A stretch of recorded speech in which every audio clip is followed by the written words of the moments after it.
What's up, guys? Welcome to another episode of Invest Iowa. And today I have Camron with me, and we're going to talk about acquisitions and how to get to the point where you buy about 100 houses per year. Thank you so much for coming, man. Thanks for having me, man. I'm pumped to be here. Awesome, dude. Give me a brief description of yourself. How do you describe yourself? So, like personally, it's a great question. Man, I love people. I'm outgoing. Work hard. Love my family. That's kind of what real estate is for me. Is it's an avenue to be able to create the time freedom and passive like financial freedom to be able to spend as much time with my kids as possible. So I got a 5-year-old, a 4-year-old, and a 2-year-old. And an incredible wife. So that's what real estate is. And so there's an avenue to be able to spend more time and create memories and experiences with them. So I guess that's a quick overview of who I am. So you're all about that freedom. Yeah. Oh yeah, for sure. That's kind of what it's all about, you know? More of a visionary or integrator? Oh, and our business visionary for sure. Yeah. Definitely not an integrator at all. If you are familiar with any of like the like disc assessment or any of the personality tests, I'm a very high D and an I on the disc, which means like I have a ton of drive. I love people, but then I love starting things. I don't love finishing them, I guess is the best way. Yeah. Finishing something. How Finishing old things. are you? I'm 32. 32. Yeah, Okay. And then 32. you're living in Maui? I live in Maui. Yeah, live in Okay. Maui. So And you it's were telling me incredible. that you invest mostly in St. Louis. Yep, everything in St. Louis. So yeah, we buy about 100 properties a year in St. Louis. And so I've been doing that for the last so we're pretty new. So I've only been in real estate for I guess now like full time. We bought our first house in January of 2020. And so over the last 3.5 years have bought over 350 homes. Yeah, so we're pretty new to the industry. That's 3 years might not seem like a lot, but it's quite a long time. Yeah. How So how do you get started in real estate? yeah, great question. I mean, do you want me to go into like the full backstory of it? I mean, I guess if you're talking about freedom, let me guess, you're probably like tired of your 9 to 5 boring job with no purpose in life. Am I Yeah. going the right direction? No, not. I mean, in a way, but not completely. Because I actually loved what I did before. Okay, then what's the story? Walk Yeah. me through the entire story. So the story, background story. So I actually was a pastor, and went to school at Colorado Christian University. Got out of school in like 2014, I think, and actually was a missionary in Belize, and for a year, and then went into like full time ministry. Was uh, started as like a outreach, like, actually it was a sports, I was in a sports ministry role, and then moved to youth pastor, then was a teaching pastor. Absolutely loved what I did. Absolutely loved it. Loved the connections that I got to make, loved the people. I was around people all the time. Really, really enjoyed what I did. And it was actually very fulfilling. So loved the life that we were living. Problem was, is a pastor was not making that much money. It wasn't a ton of money, and we were living at the time in Denver, Colorado, which was a very expensive market to be in. And so my wife and I, we were paycheck to paycheck every single month, paycheck to paycheck, which was fine because it was just my wife and I, and we could do that, we could figure it out. And then Yeah. was 5 years ago we had our first daughter, Riley, and that was when like my wheels started turning of, hey, this potentially is not the right Move. for us, because I did not want to raise my kids being paycheck to paycheck. But still, in that season of life, we still felt really called to what we were doing, and it was worth it. And so when my daughter was about a year old, she went. She has a peanut butter allergy. We didn't know that, and we gave her peanut butter, and she went into anaphylactic shock. And so we rushed her to the hospital. Everything turned out to be okay. They I don't know, they gave her some EpiPens, they hooked her up to IVs, they did all of the right stuff. She ended up being fine. Yeah. But we, about 2 weeks later, we got hit with a hospital bill. And because we actually taken her to a out of network emergency room that our insurance didn't cover. So we got hit with a pretty substantial hospital bill. It was right under $15,000. And at the time we literally had a couple $100 in our bank account.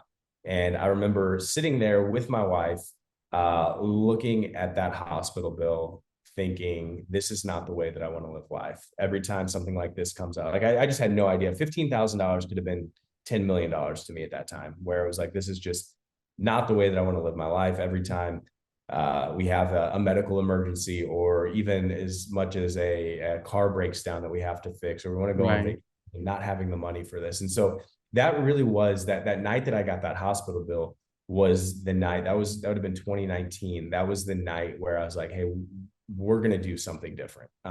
And so from that time forward, I started honestly just exploring where can I make more money. And I had zero background in real estate. Like none of my family was ever involved in real estate or investing in real estate, didn't know anything about it.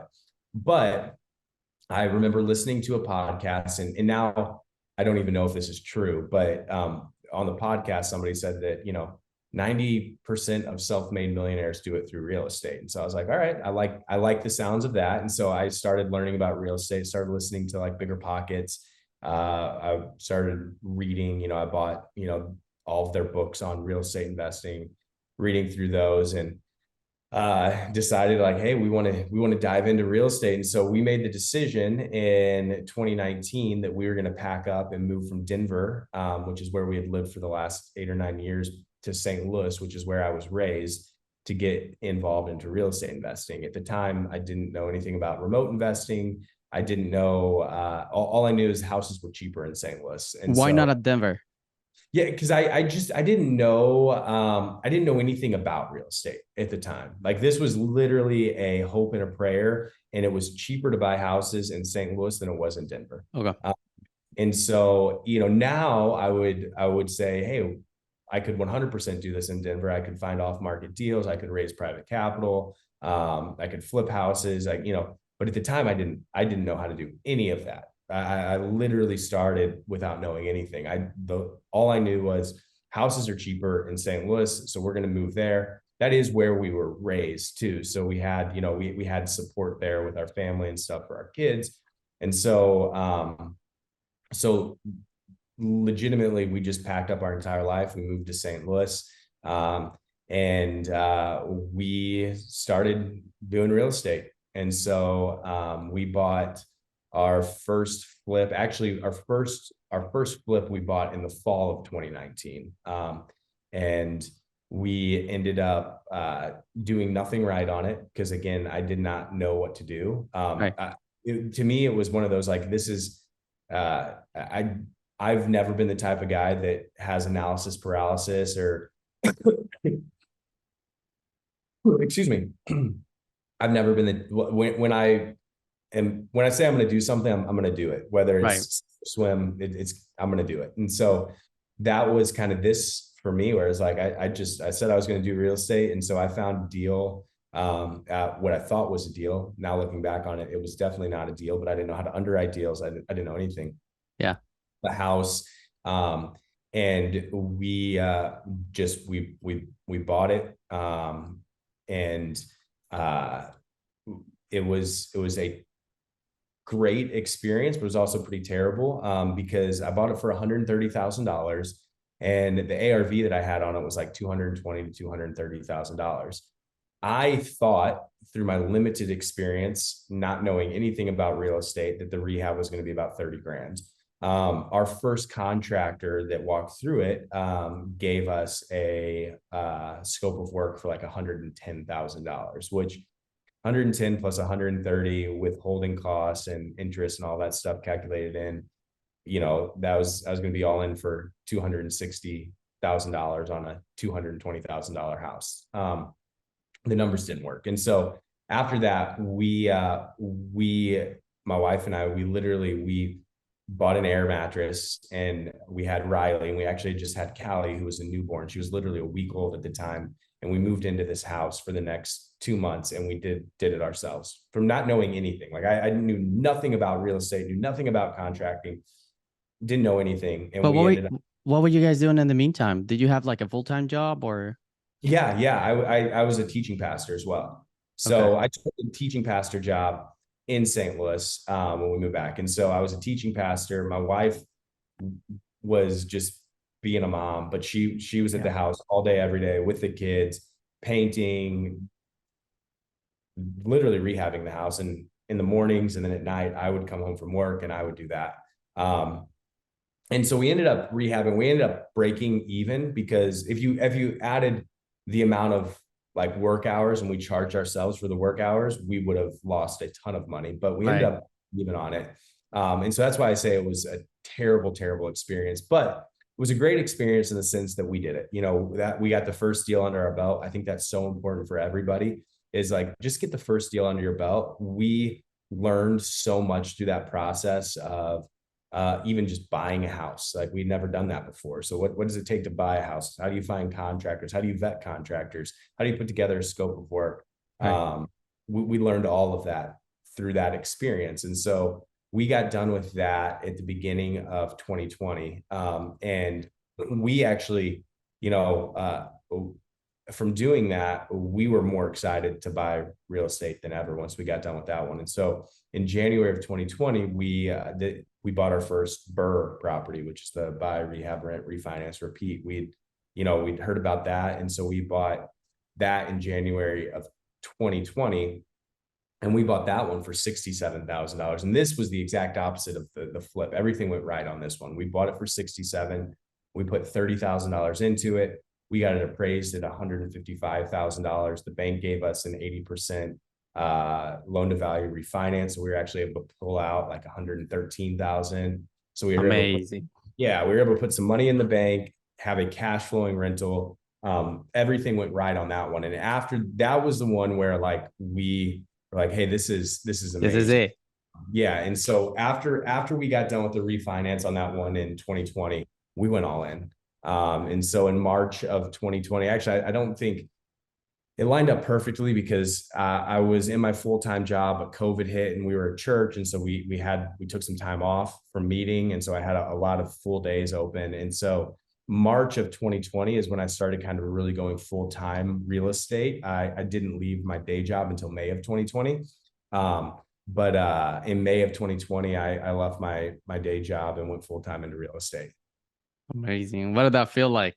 I mean, seems like you're not the type of guy that struggles to make the decisions. Yeah, no, it was dude, it was great. Well, and part of the thing is dude, we just got super fortunate and blessed where in March of 2020 I had 2 wholesale deals, or maybe more than that.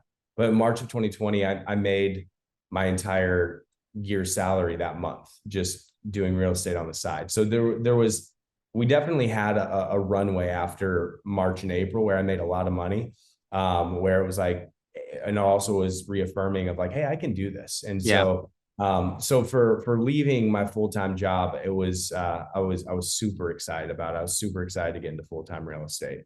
And since then we haven't looked back. We've been running 100 miles an hour. What was that learning curve? Getting into real estate? Yeah. I mean, did you get a mentorship? Was somebody like walking you through the steps? How did you learn all of this? Yeah. So when we first started, and this is important for anybody that listens to this, when we first started, we did not have any money. And I knew to get where I wanted to go, I had to have a mentor. And so there was actually a group in St. Louis that was meeting every week. And I believe it was $1,000 a month to be a part of this. And I didn't have any money, no real estate experience, was super underqualified to be a part of this group.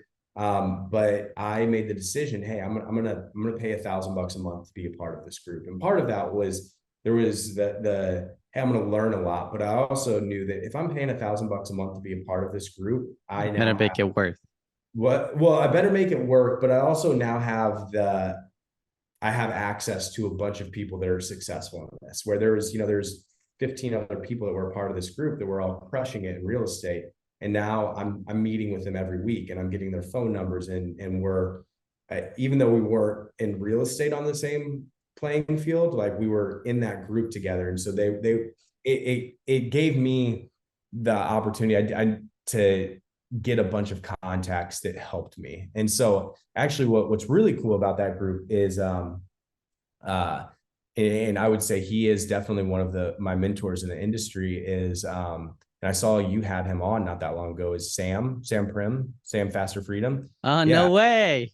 Yeah. So that was kind of the genesis of his coaching program, was that group. They kind of turned into his coaching program. And so Shout out to Sam.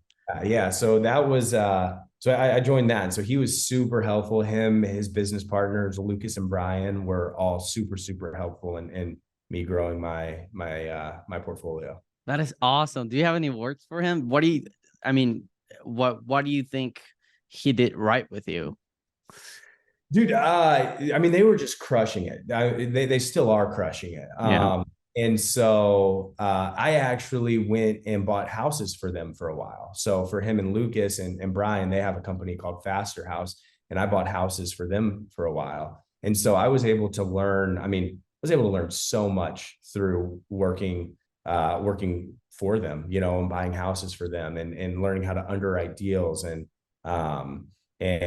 going on seller leads and seller appointments. So they were super helpful in that. And again, it was one of those things where because I spent that money, I was able to, I didn't feel bad about picking up my phone and calling him and saying, hey, and we were in the same market. So like, hey, I'm looking at this deal. What are your thoughts on this? Or, hey, I'm doing this. What are your thoughts on this? So helpful, so beneficial for anybody that's looking to get up into real estate, is finding a mentor.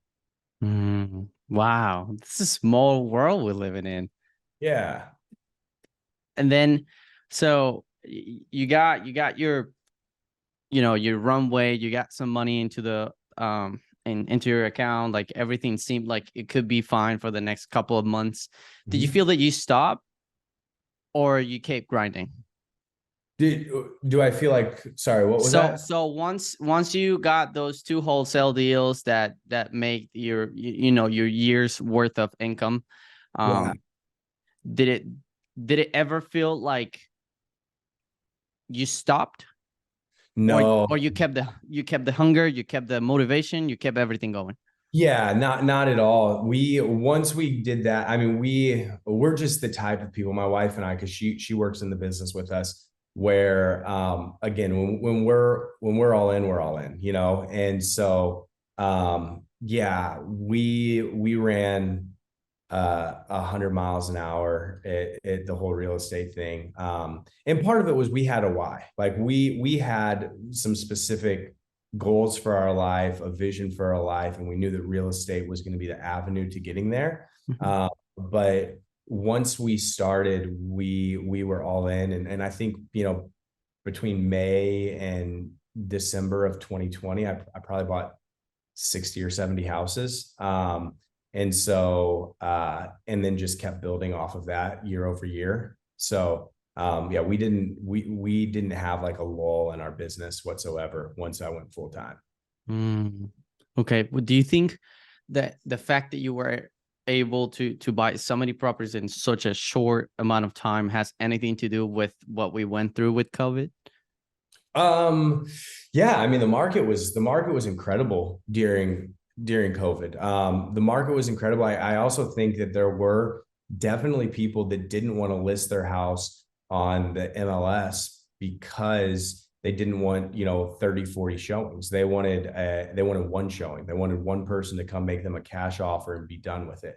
And so I do think that there was a part of COVID that kind of helped with me buying houses. I also think that, taking COVID out of the equation, there was a lot of reason for a lot of movement in 2020 and 2021. There were people that had bought their houses 10 years ago. They had gone up quite a bit in value. They were ready to move on to a bigger house, and interest rates were so low that they could sell their house and they could go lock in at, a 2.8% interest rate and buy their dream home. And so you saw a lot of movement in the market, which you're seeing less and less of right now, because if you're locked in at 2.8%, you're never going to move again, or for a while. And so you saw a lot of people that were trading up to different houses because of interest rates. And so saw a lot of movement that wasn't particularly based around COVID. It was more based around the interest rates and what the economy was doing. And that was super, super great, for our business, obviously, all of the movement in the market. Yeah, that's incredible, dude. Let's that interest rates, that brings me now to the present. Yeah. What are you struggling with, and what are you having really, really good success with? Yeah. So what we're struggling with right now in our business is, so right now we own about 45 single family houses. Their value is about $12 million. And that is for me, I want to continue building that. That's kind of what I would say is like the legacy money, or that generational wealth we're able to pass on to our kids. And so I want to continue building that. The problem is with interest rates, you just can't find that anymore. When you're at 8%, like, you can't cash flow properties anymore. It's very tough to. I mean, you still can, but it's very tough to. And so it's hard. Yeah, definitely buying rental properties right now is hard. We've kind of pivoted in our business to move more towards flipping houses. And so that's what I would say. Like, that's the hard thing in our business. The great thing is because interest rates are so low, yes, there's less people moving, but because there's less people moving, that means the inventory is still incredibly low. So if you look at inventory in the St. Louis market, there is just not a ton of inventory. And so flips are still selling, and they're still selling at or above asking. Now, I will say, you can't do the same flips that you could do in 2020 and 2021, where, I saw a lot of investors that would, do the cheapest vinyl plank, the gray walls, the white shaker cabinets, and you can't do that anymore. You have to get a little bit more creative with your flips. But if you flip houses right now, they're still selling at great prices. And so that's what's working in our business, is flipping. We've done really well with flipping this year. Okay. So flipping, the thing about flipping, is that you're just working for a one-time transaction, right? Whereas that you're not building that generational wealth. Any other strategies? Are you considering any other strategies, like a creative finance offers, structuring different ways in which you can get properties? Yeah. I've actually got, right now I'm doing an unleveraged house buying fund with a couple of investors, where we're actually just buying houses unleveraged. So we're not putting bank financing on it. We're buying them in cash. We're rehabbing in cash. We're sitting on those. And so the great thing about that is, with rents where they're at, still can get a 6 to 8% return on our money, but we also get to partake in the appreciation of that property. And because we're still buying them, under market value, I'm still buying them distressed and fixing them up. So, we have 30% equity in that property from day one, and so we're buying them unleveraged. We have equity in it. We get to share in the appreciation. And the goal, I would say, is at some point we'll either exit the entire portfolio if interest rates don't ever come back down. But the real goal is if interest rates do come back down, we will essentially do a burr on this entire portfolio of houses, recapture all of the money for the investors, and then me and the investors continue to own that property as the mortgage is paid down, and it, hopefully goes up in value with appreciation. And so that's the long-term goal, but right now it's just unleveraged properties we're buying. And so I would say too, with flipping, there's that's one of our strategies for our own personal portfolio outside of the fund is, hey, we can't lever it up to 75% anymore and make it cash flow, but we can lever it up to 50% and it cash flows. So we're just leaving more money tied up into properties right now. But flipping is allowing us to do that because we're making a pretty decent income off of flipping. Interesting. What, and for the flipping side of things, what's your maximum level offer? Yeah, I don't really base my numbers around, you hear the whole like ARV times 0.75 minus repairs. You know, do that? Yeah, I don't base my numbers around that. And the reason for that is, one, because the ARV is always subjective. Like some people have an aggressive ARV, some people have a conservative ARV. So if you have an aggressive ARV, then I'd probably only want to buy it at 65 to 70% minus repairs. If you have conservative ARV, I probably would buy it at 75 to 80%. So all that's subjective. So what I look for is I typically put together three different Comps? What? Not three different on comps for the ARV. I always have 3 to 5, but three different not exit strategies, but scenarios, 3 different scenarios. Okay. So I have worst case, best case, most likely case, if that makes sense. And so my worst case is like, hey, here's the 5 comps that I'm using to support the ARV of this property. And like, what's the worst comp? Like, what's the worst this house could sell for? And what's the worst this rehab budget could be? Like, because I've got my scope of work, but you always sometimes have more that you missed. And so like, what's worst case scenario? What's best case scenario? And then what is the most likely scenario? And so a lot of it's that, where is worst case scenario still profitable? That's part of it. And this best case scenario, is there a huge chance that, not a huge chance, but is there a chance that we can make a lot of money? So for instance, there was a property that I was looking at that we flipped this year that we did really, really well on. And comps would have supported it anywhere from $430,000 to $550,000.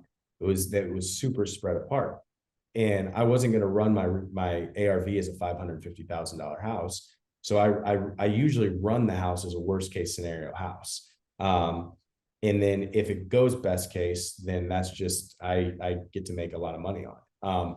And so does that make sense at all? Where it's not that, I think the ARV times 0.75, that there's so much room for confusion there, where we do it a little bit different. I would say that like if you're just I would say it probably works out to be around 70 to 75%. If we were to do it, where that's typically our offer at. Conservative ARV times 75% minus a conservative rehab is typically where our numbers would come in at. What do you think in terms of flips, in terms of the finishes and the materials that you're obtaining? What do you think are the biggest difference between what it used to look like for a flip in 2020 and what a flip looks like now in 2023? That's a great question. I think that's a lot of things that people are missing. So I would say this, like, we have not had a house sit on the market for over a weekend in the last. That's not true. We've had two. We had 2 sit on the market. Those were our faults. One of them had foundation issues.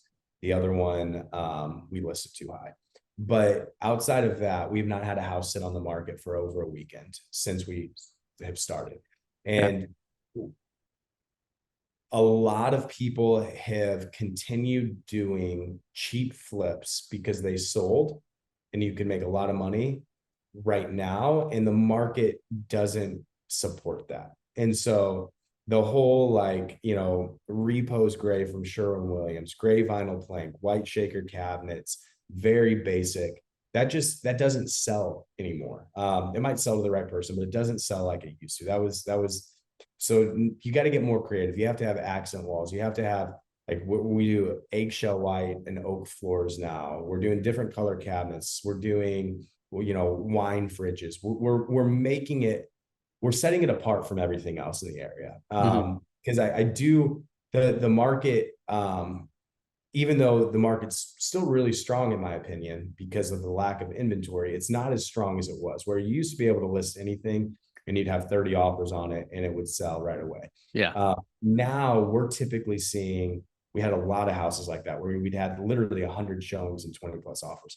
Now we're seeing maybe 10 to 15 showings and 2 to 3 offers, but we're still selling. And so I think that you definitely have to make, you have to do some things to your flips to make it nice, or versus that cheaper rehab. And so, and I get it in our area where our average house price that we sell is anywhere from $250,000 to $400,000. Like, it's not a super high-end house, but we still want to set it apart from every other house in the area. So typically our houses blow the comps out of the water. We sell for way more than what the ARV should be, which then we get into appraisal issues, but that's a good thing Hmm. sometimes. Interesting. Yeah, flips definitely change the quality of the people are not gonna get away with their average lipstick flip that no Yeah, longer does it, not even for rat buyers. They've really. struggled sometimes with even something like that.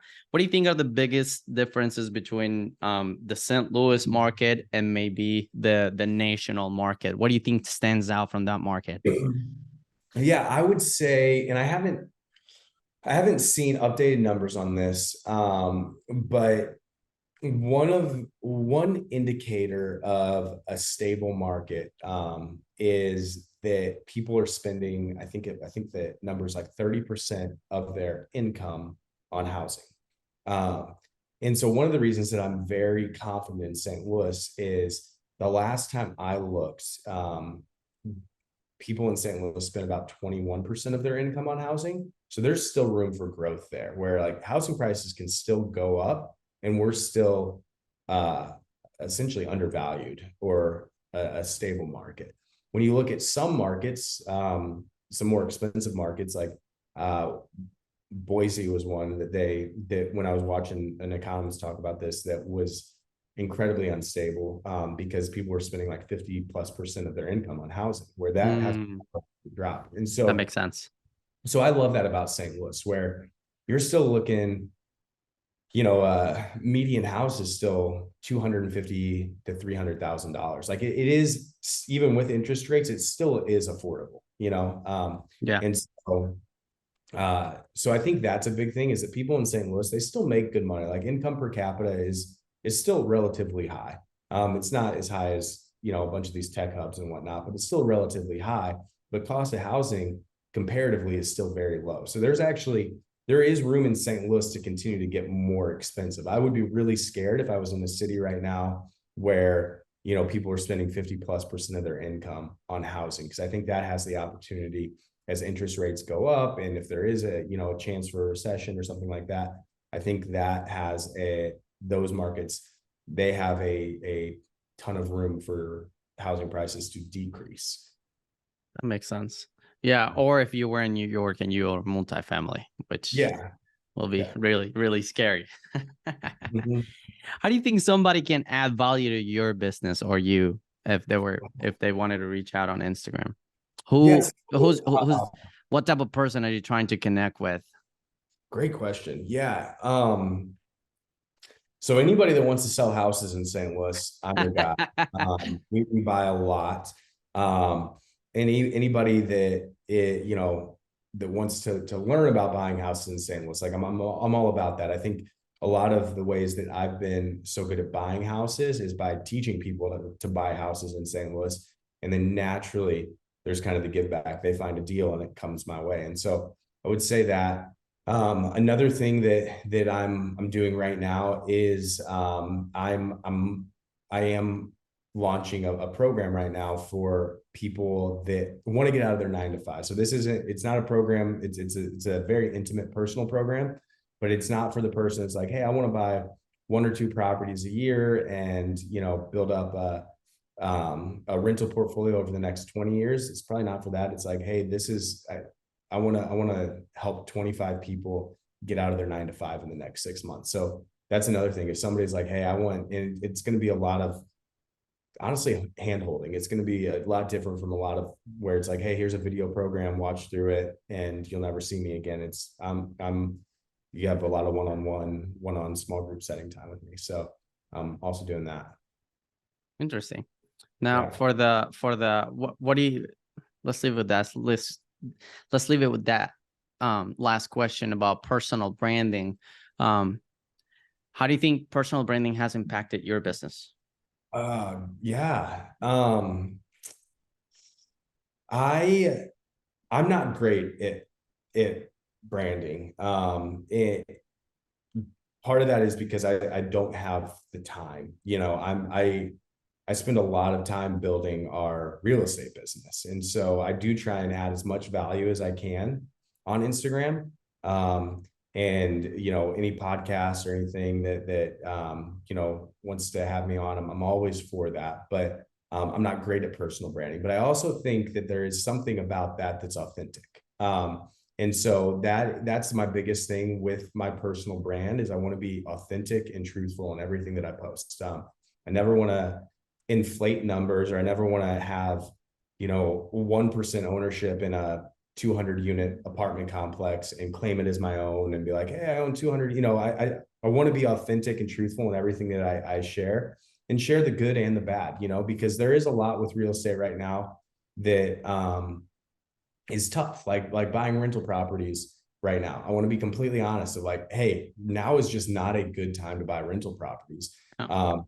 And so I want people to grow like that. That is the purpose of my personal brand, is people growing with me as I'm building my real estate company, being able to share all of the things that I'm learning and that I'm struggling with, and all of the wins that we have. And so I want to be authentic and trustworthy in my personal brand. That's my number one goal with the personal brand. It's not to rent a Lambo and post in front of it, but like to be authentic. Although that is a really easy way to grow your brain, though.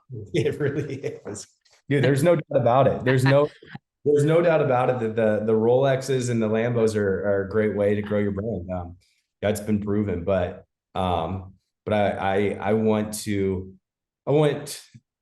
set as many people up for success as possible, I guess. Mhm. And I think that comes from being authentic and truthful. So, and the other thing too is for me, real estate is not about the money. And that's not like a cliche. I know everybody says that.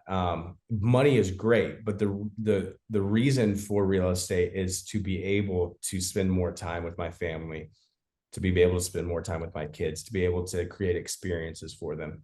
And so you can't do that without money. And so I'm not knocking making a lot of money, but for me, the reason that I do real estate is so I can live in Maui, a 30-second walk from the beach, and take my kids to the beach every day. That's the reason I do real estate, is so I can go on a date night with my wife and not have to think is my debit card going to go through when I'm paying for this. So, Right. so I think like, and so for me, I want to portray that in my personal brand of like, hey, if it's all about the money for you, at the end of the day, you're not going to be fulfilled. At the end of the day, anybody that I talk to that has a number goal in mind, they get to that number goal and they're like, this sucks. I want to make, and then they have another number goal because they think that one will make them happy. And then they get there and they're not happy. And so one of my favorite quotes is actually Jim Carrey, the actor, comedian guy. He says, I wish everybody could get rich and famous so they could realize how, he said how shitty being rich and famous really is. And I think that's a really powerful quote because for real estate investors, there is a lot of money involved in it. And you can, if you do it right, make a lot of money. But if your goal is to make a lot of money, you're going to make a lot of money and still be incredibly unhappy and incredibly unfulfilled. And so for anybody that watches this or is thinking about getting in real estate, you have to have a why. You have to have a why that's bigger than money. Because if it is just money, it's not going to satisfy. And so I through my personal brand, that is one thing that I definitely want to portray is you have to have a why. My why is my family, obviously. But you have to have a why involved. That's insane. That's really good. I guess that's one of those struggles that people will only get as they get money. So yeah, for sure. And you know, I don't want to like come across as, oh, I've got it figured out, because I had a number goal in mind and we hit that number goal and I was like, yeah, but I want to make more money, you know? So there's I'm not trying to come across as like this, yeah, I've got it all figured out. I'm still trying to learn every day, but I am learning that money is not all that it's made out to be. It's what that money can do for you and for your family is what I love about it. That's amazing, dude. And the thing about this is that we're only talking about 3 years, and all of this has been done in 3 years, you know? Yeah, we've gotten incredibly fortunate and blessed. Where again, I think a huge part of it is surrounding ourselves with the right people, the right mentors. Part of it is we were willing, you know, I think we were willing to grind for a little bit. Like there were some days there where I was working, you know, 18-hour days where it was like, hey, I'm up before the sun comes up and I'm going to bed at midnight or 1 a.m. working, analyzing deals, running numbers, making offers, working on scope of work. So there was a lot of work involved in it, but I truly do think that if anybody wants to get into real estate and change their life dramatically, it takes 2 to 3 years of hard work with a clear roadmap and vision, and they can get there. Wow, that's amazing. Well, now you know it, guys. If you want to learn more, if you want to connect with Camron, then I'll leave all of his description, all of his Instagram and Facebook handles. Thank you so much for being here, dude. I appreciate your time. This is an incredible story. Just like, I mean, everybody that I interview, it's incredible, dude. You guys just kill it. It's amazing. Yeah, we've gotten blessed, man. We've gotten very fortunate and blessed and lucky. So, but thank you so much. But no, I appreciate your time, and hopefully like the people that are listening to this got value out of what you're saying. Maybe this is a good head starter for them. And yeah, we'll see. I hope so too. So thank you so much. Yeah. If you made it this far in the video, subscribe, hit the like button, and I'll see you guys in the next one. Awesome.